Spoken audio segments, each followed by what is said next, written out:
Let's keep it real. Like, my biggest issue is critics of Trump's need to come up with new material. Like the Hitler thing is getting a little played out, to be honest with you. Like that's such a tired, parallel to draw. And yeah, he was comparing Trump to Hitler. I'm not stupid. Like if you read the piece, yes, that's clearly what he's doing here. Yeah, I mean, even if it's an analogy to Hitler. Yes. And was it?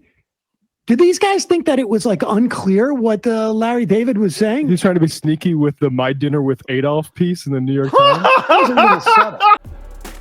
The vanguard will be there, sir. But either way, shout out to Larry David. And with that said, it makes it even crazier, the take we're about to examine from Cenk and Anna. Do you want to dig into this, Zach? So, and he's on that road now, and he's testing things. So why do I disagree with Larry David, especially because it's such a clever way of putting it in the op-ed? Well, because he's assuming that Trump is already Hitler, and we have already arrived at that end conclusion, and Bill Maher is playing patty cakes with him anyway, right? No, I would argue that Bill is going, and remember, guys, I'm a guy who's criticized Bill Maher ferociously. So if I have any biases against Bill Maher, but I think he did the right thing here because Cenk wants to get invited to Mar-a-Lago so bad, guys. That's the only thing that I'm taking away from this, right? He wants so badly to have, he's so delusional. He's so delusional that he thinks that Donald Trump, one, knows who he is, two, would be at all interested in having a conversation with him over dinner. Cenk is literally that dense. He's that deluded, and I don't even think he's on drugs. I just think it's his warped brain. Yeah, he also wants to get invited on Bill Maher's show. He's been trying to make that happen for a while, desperately, pathetically groveling at the feet of Bill Maher, trying to get not only on his show, but also Joe Rogan. Trust me, guys, Cenk really thinks he can recover his whole career if he's just able to reach the audience of Bill Maher and Joe Rogan. I'm not even fucking kidding you. That's really what's driving a lot of his defense here of Bill Maher that you're about to hear. What's also driving his commentary and his defense of Bill Maher is that he feels personally attacked by Larry David's Substack because he's been saying the same shit, or not his Substack, but his op-ed, right? Larry David wrote this op-ed criticizing Bill Maher. But basically, Cenk has had the same take as Bill Maher. He hasn't actually gone to Mar-a-Lago and met Trump yet, but he said he would. He said he happily would. He was like, of course I would go to Mar-a-Lago. Of course I would meet Trump. Yeah, he wants to be in that inner circle. That's why he hangs out with people like Dr. Phil and Charlie Kirk, right? So yeah, Cenk, of course him and Anna are taking this personally, because even though the op-ed isn't directly about them, it is about them. Yep.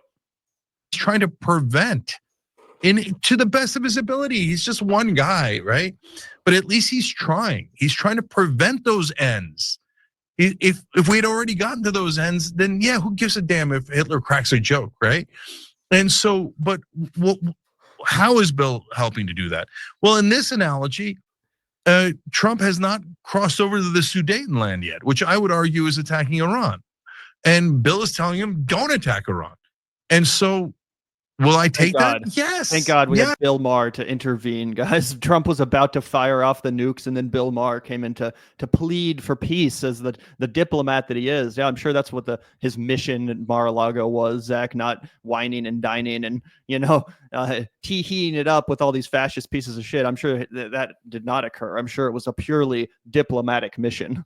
Yeah, it turns out Tony Hinchcliffe was right. I guess comedians really are the philosophers of our time. They really are the chief negotiators. I mean, they're the one that's standing between our president crossing the Sudetenland and Cenk's, analogy. You know what I mean? It's funny that he mentions that. Yesterday, I had to get my haircut from a barber that I'd never been to before, and I, always make this joke with my old barber. Yeah, dude, do whatever you want. Just don't make me look like I'm about to invade Poland because I wear an undercut. You know what I mean? But this person didn't laugh when I made that joke. Yes, I will definitely take that as opposed to other people in the room telling him to attack Iran and no counter voice. So I love that Bill Maher went there, and I'm actually surprised at his opinion on that, but very pleasantly surprised. And so that's great. That's why, by the way, you never shut down speech, because you never know who's going to help at what time. We're all human beings with a real interesting variety of opinions here. And so lastly, in terms of why I think it can help is, look, Larry David makes fun of Bill Maher in that, he thought Trump was funny and more open to him than the Democrats. Ha ha ha, because Trump is Hitler. But wait a minute, that's not what Maher is saying. Maher is saying Democratic officials in government, not just officials, but candidates and politicians would be better served to be as personable as Trump is, because even though Trump does all these terrible things that we call out, that Bill Maher calls out, he wins elections by being personable. He's trying to give helpful advice to the Democrats, so hey, that you might be able to beat guys like Donald Trump. Kevin, you know what's a really good idea? You can't beat him, join him. You know what I mean? And I think actually, the best way to beat Donald Trump is just get cozy with the guy. Just kick it, put your feet up, have a couple of beers, huh? Maybe a steak dinner, huh? Show him that you're, a red-blooded American just like him. You tell him, deportations, the Constitution, erosion, the total obliteration of habeas corpus, all of our rights. Water under the bridge, brother. You got prime rim. I'll take a slice. You know what I mean? Yeah, it's completely ridiculous analysis. Not allowed. But if you do anything that is open-minded in any way, shape, or form, or try to influence the Trump administration or the right wing in any form, there are folks like Larry David, who I really respect otherwise, who say, nope, that's it. You're helping Hitler, and that's anyone talking to the right wing ever is helping.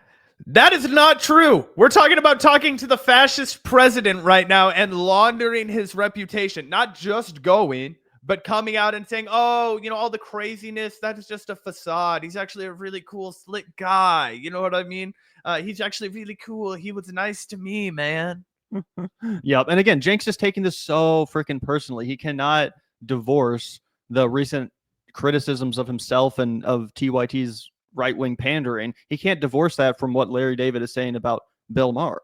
And what Larry David is saying about Bill Maher is 100% accurate. I think Cenk would have acknowledged that 2 years ago. But again, now he's taking this personally because he's been dealing with so many similar criticisms directed at him. Oh, 100%. Hitler, and that is super counterproductive, not at all helpful, and ironically will lead to the end that Larry David's worried about in the first place. What? And finally, I just want calling Donald Trump Hitler's gonna make him Hitler, bro. You know what, bro? Actually, since you just called the president a Nazi, he's gonna become the Nazi, dude. Yeah, because you know what? Because you called him right wing, I think he'll just go ahead and become a right winger. Yeah, and then you know what? You'll be like, I hate the right wing, and he's gonna be like, well, then you know what? I'll become the alt right, the far right, the mega far right. Yeah, and it's all your fault because you called him one single name. Yep. And again, let me just remind everyone, because apparently Cenk thinks that calling Trump Hitler makes him Hitler. Well, I guess we have to blame Cenk himself for manifesting this reality. Zach, wow, thanks a lot, Cenk. You made this happen. You made Trump Hitler, because in 2023, you went on a whole fucking media tour as a part of your fake, phony presidential campaign, saying what exactly about Donald Trump? Comparing him to who, Zach? Yeah, not only so this clip is one of my favorite clips on the internet because it absolutely shreds Cenk's credibility across the board. In this one episode of Crystal, Kyle, and Friends, right? Shout out to Crystal and Kyle. They are two friends of the show. Cenk comes out and he says, one, Trump is a Nazi and we have to radically oppose him and we have to do everything that we can to take the threat of Trump serious. It was one of the last big hurrah moments where Cenk positioned himself as a true antagonist to Donald Trump in a way that I actually found relatable at times. Oh, yeah. Sometimes Gavin and I, we would feel like people would gaslight us, right? They'd be like, oh, you guys are just, libs. Like, you're just fear mongering about Donald Trump. And we'd be like, I don't know, dude. Literally every piece of evidence I've ever seen about this guy makes me fucking scared and angry and pissed off and want to have nothing to do with him, right? So I appreciated that about Cenk. But in that exact episode, what we took away from it was the fact that he was willing to take corporate cash, right? So while this guy is now staking his entire reputation on a revamping of the Rebellion PAC, you can also go back and watch that exact clip right there. It's called He's a Nazi, right? You can watch the entire interview where he begins by saying very early that he's not going to do unilateral disarmament and he's not going to prevent himself from taking corporate cash. So corporate cash for me, but not for thee. I don't know about that. And if you guys stick around till the end of the TYT segment, we have some piping hot breaking news from an anonymous source that's going to just really, really reveal to you guys how cooked Cenk Uygur is deep down. Yep. And again, I just wanted to reiterate that like calling Trump Hitler was always the right move for the left. It was never a bad strategy as far as like, swaying public opinion. Like people are like, oh, it's too hyperbolic. You remember Cenk and Anna, despite the fact that Cenk called Trump Hitler in 2023, towards the actual end of the election, they were urging against it. They were saying, do not call Republicans Nazis, do not call Donald Trump Hitler. But, I just push back on that logic entirely. I think the Democrats should be more maximalist and more aggressive, even sometimes hyperbolic, because, think about Donald Trump. He spent the years prior to his election in 2016 calling Obama the founder of ISIS, calling him a Muslim dictator who was born in Africa, right? That didn't stop anyone from electing Donald Trump. That actually led to Donald Trump's popularity, right? Because it was so bold and crazy and it got headlines and he went on all these shows and said it, right? The Democrats need to take that fucking energy. And I'm sorry, but calling Donald Trump Hitler is 10 times, 100 times more accurate than calling Obama the founder of ISIS or someone who was born in Africa and was a communist Muslim or whatever. So we're actually way more in touch with reality. We're way more on point when we call Trump Hitler. But of course, Cenk and Anna want to pearl clutch and be like, oh, we need to be accurate. We need to be accurate. This is more like, Trump before he actually, or Trump's more like Hitler before he actually started the war. He's not quite actual Hitler yet. He's like kind of a proto Hitler. So let's be specific. Like, what the fuck are we? This is semantic garbage. Yeah, absolutely. Do you want to keep playing this TYT clip? Yeah. Sweet. I want to leave with one comment from Patrick Healy. He's the deputy opinion editor of the New York Times. And he said the following in an accompanying piece. He argues, Larry's piece is not equating Trump with Hitler. It is about seeing people for who they really are and not losing sight of that. David is arguing that during a single dinner or a private meeting, anyone can be human, and it means nothing in the end about what that person is capable of. But I would argue that based on what I've heard Bill Maher say about the dinner, he's not arguing that, Donald Trump is actually a stand-up guy in reality and that, that one dinner has totally changed his mind about who Trump is as a person. But he did disclose a really interesting dynamic here where Trump seems to be a completely different person when it's behind closed doors and he's having a one-on-one conversation with a political opponent. So, oh wow, what a shocking fucking that change. Powerful politicians act different in private when they're surrounded by fellow bougie, wealthy members of the elite media class. They act different in private than when they're addressing the filthy masses. Wow, what a shock. Yeah, of course, this is the most two-faced individual. Look, Donald Trump is a used car salesman at his core, right? He might have the glitz and glam. He might have worked in real estate and casinos. He might have a private jet and owe money to people in unsavory corners of the globe. But at his core, he's a used car salesman. So what is he going to do? He's going to take one look at you and decide what guy you want him to be and be that in the moment. You know who else does that with a lot of popularity and success? Joe Rogan, right? People are very easy to manipulate in that way. If you just act a certain way, if you just like kind of take a quick, I was a bartender for a long time. That's exactly what bartenders do all day long. Right? What do you do? Oh, what kind of guy does this want? This guy want to talk to me? Does he want me to be his best friend? What, you're doing that for all your fucking customers, right? That's how you make the most money. That's how you maximize your income. And when you're playing for tips, that's no big deal. But when you're a politician, it's dirty. But those dirty politicians are the ones that typically make it to the top exclusively in the Republican Party. That's for sure. Behavior, I think, is an interesting revelation to learn about Donald Trump. And let's keep it real. Like, my biggest issue is critics of Trump's need to come up with new material. Like the Hitler thing is getting a little played out, to be honest with you. Like that's such a tired, parallel to draw. And yeah, he was comparing Trump to Hitler. I'm not stupid. Like if you read the piece, yes, that's clearly what he's doing here. Yeah, even if it's an analogy to Hitler. Yes. And, oh my God, you're not allowed to make an analogy. That's the stupidest shit I've ever heard. And one of the most counterproductive things that we've ever done in American society. Like, I agree. It's frustrating when you're trying to have a conversation with somebody and they just go back to the Hitler thing over and over and over again.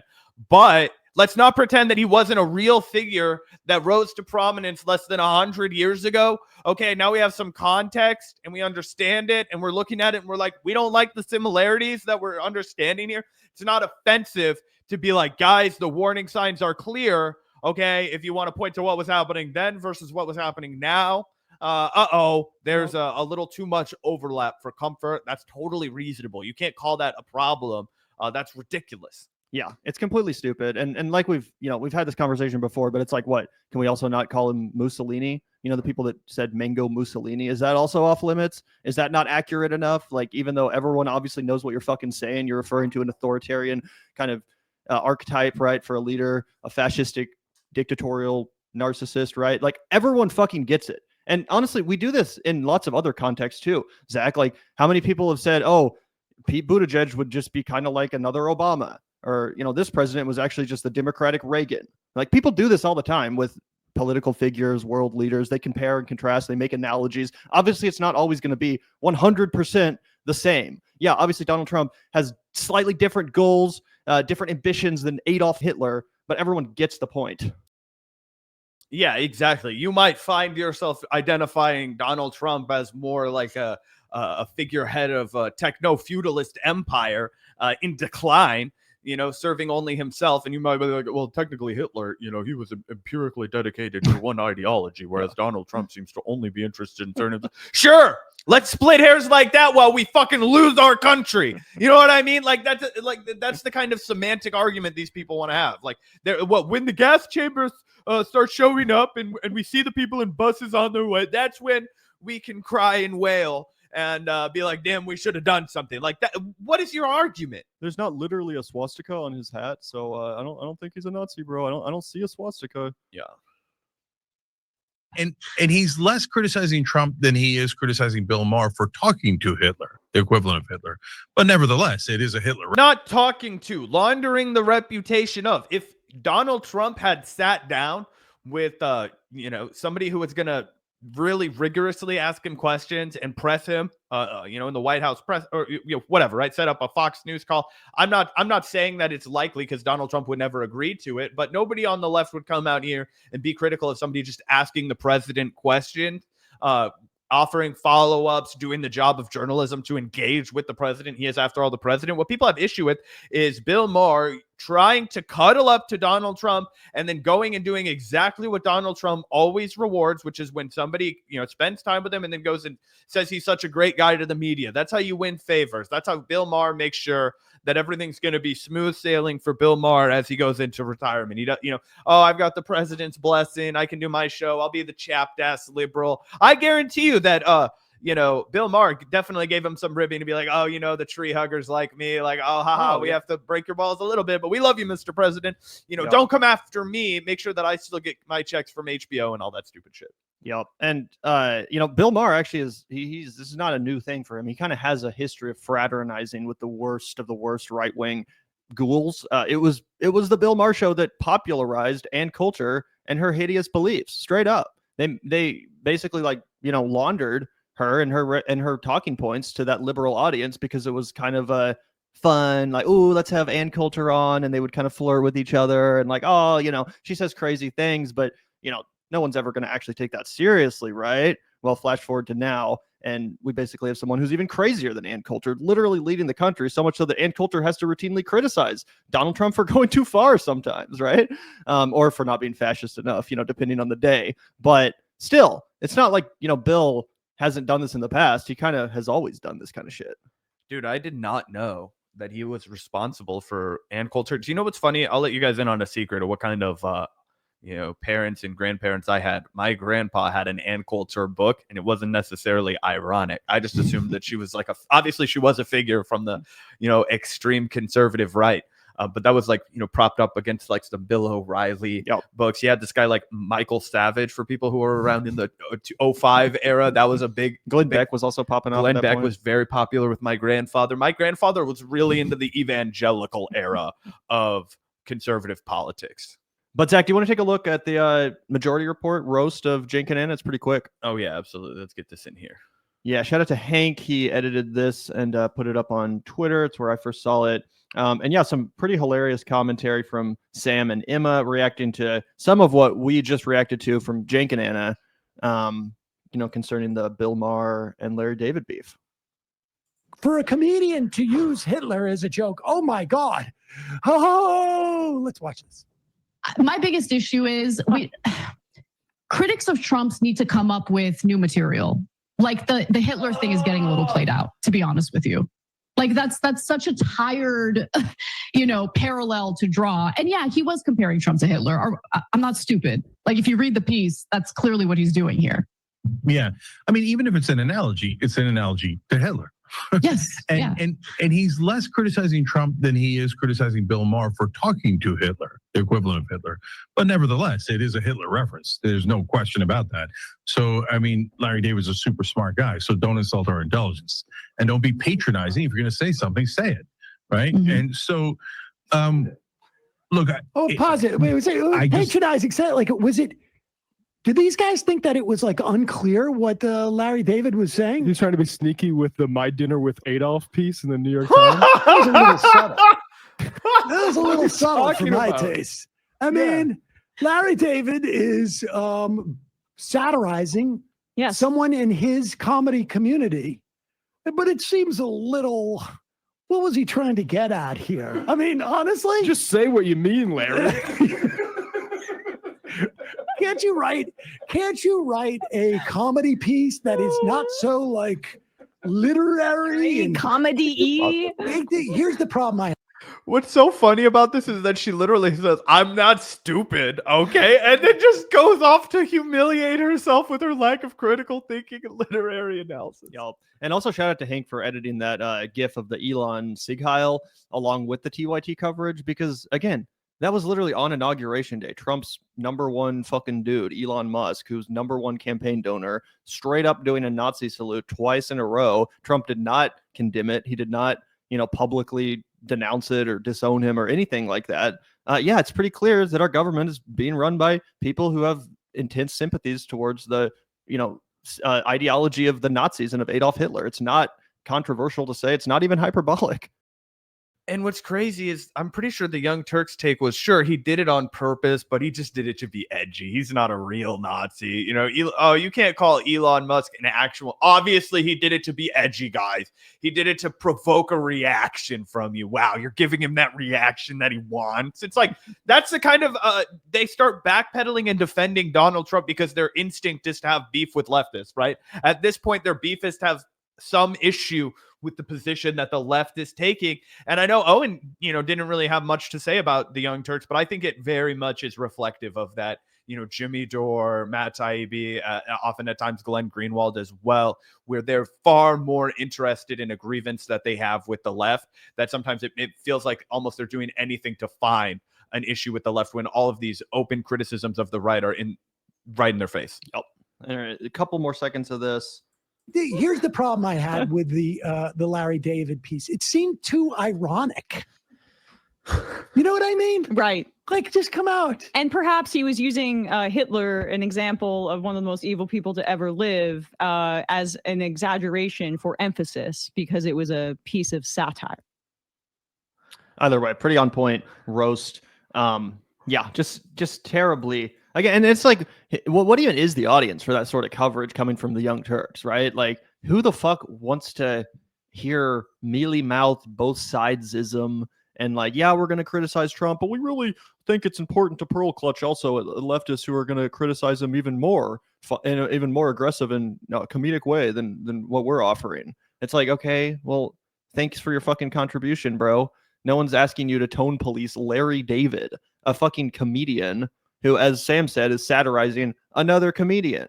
It's crazy. And a contemporary of his, right? Like, I'm pretty sure Larry David and Bill Maher are fucking familiar with one another. They've been in the business for like 40 years together. You know what I mean? And they might not like each other, but that doesn't mean that you don't get to roast somebody. That's an entire element of comedy culture that I just feel like people don't understand very much. Like, comedians will break each other's balls brutally. This doesn't even scratch the surface of something. Like, you know what I mean? That's where roast culture comes from, right? Comedians would roast the fuck out of each other, right? It's good stuff. It's funny, right? Gavin and I engage in roast culture a little bit. It's okay, right? Somebody can roast me. There's a million things you could do. It'd be really easy to do a good impression of me, right? You know what I mean? But to answer Gavin's question about who the fuck is the audience for this mealy mouth bullshit, apparently it's nobody.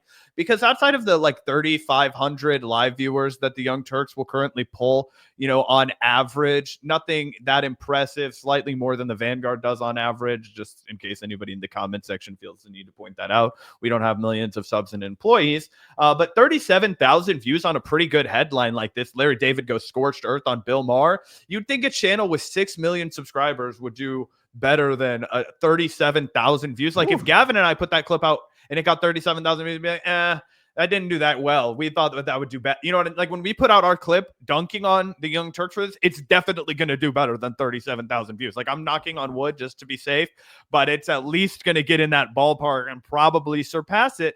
And then if you go to the main channel, we already showed you guys the the conversation yesterday and how that's been a miserable failure. I looked in over the course of 11 hours, it had something like 400 views, guys. I mean, just an absolute abomination of a turnout for something that Cenk took the time to go to Times Square and produce. 858 views in 37 minutes. Okay, that's not the end of the world, but you're just looking at the degradation of their platform. Bill Maher is not happy with Larry David, gets 11,000 views. And by the way, Hank points out that the Majority Report clip on this same story got almost 300,000 views, which really tells you the kind of commentary that people on the left are looking for in this new era we're in.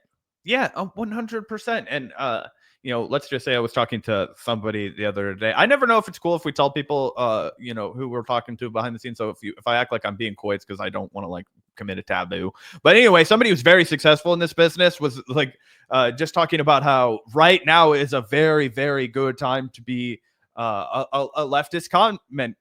You know what I mean? Like people are pissed off. Liberal, leftist, progressive. Yeah, that's the fucking shit right now. People want to feel like there's a resistance. So they were just talking about how baffling it is that somebody like Cenk would take this opportunity to run to the right when it's like the worst time ever to do it. The time to have run to the right would have been during the Biden administration when Cenk chose not to do that. And also, again, earlier during the 2016 era when they were, you know, Bernie bros. Those would have been your time if you were sophisticated and only interested in money, which it seems to me that Cenk is. That would have been your time to make this pivot, right? The enlightened centrist era is over. The intellectual dark web era is over. Right? People don't want that content from you unless they're just addicted to being spoon-fed, and it's not the time to build your audience for that. You're going to lose to PBD, or I mean, even the Daily Wire's not really doing the numbers that they used to anymore.